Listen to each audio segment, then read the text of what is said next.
Now everybody in Tampa, Seminole Heights, city of Tampa, they're looking towards the Tampa Police Department, and they have really stepped up in their hunt for this killer of 4 people.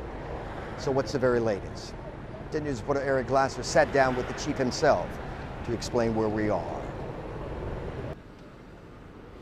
Reggie, you know, if you might remember, Chief Brian Dugan was the interim chief when the last murder happened here in Seminole Heights. Now he is officially the chief, and he told me quite candidly that this is the day he was dreading, that they would not be able to catch up with this killer before he had to tell another family that they had lost a loved one. The chief wants everybody in this area to know that they are doing everything that they can. And in fact, as you said, they were only about a minute away from this shooting scene today, but still somehow or another it appears that the suspect was able to get away.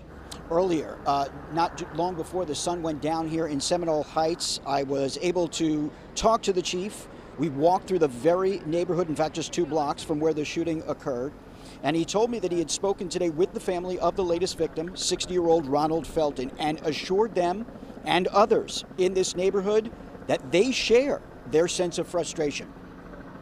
Common link is that they're in the same neighborhood and that they're alone and probably not paying attention, and this person is able to move in quickly and then vanish. Our witness tells us that the person was on foot.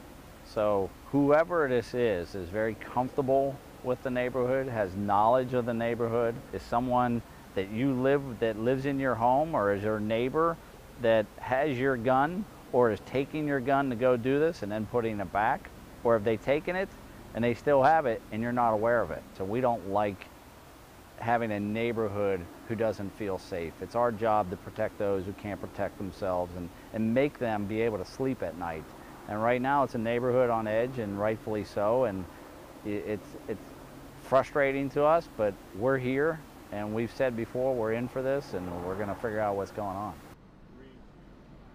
So what is next? Well, the chief tells me that obviously they had a tremendous amount of manpower out here in Seminole Heights today. Now some of that manpower is able to get to other business since the perimeter has been dissolved. What will they be doing? They are going to be going through hours and hours of video taken at businesses, at homes in the area, looking at that time frame, trying to see whether or not they were able to capture any images of that suspect coming or going, and hopefully then be able to narrow which direction he is coming from. And if they are able to determine that, the chief says, they may be able to figure out what part of the neighborhood and start to slowly close the noose around whoever it is that's responsible for these terrible murders.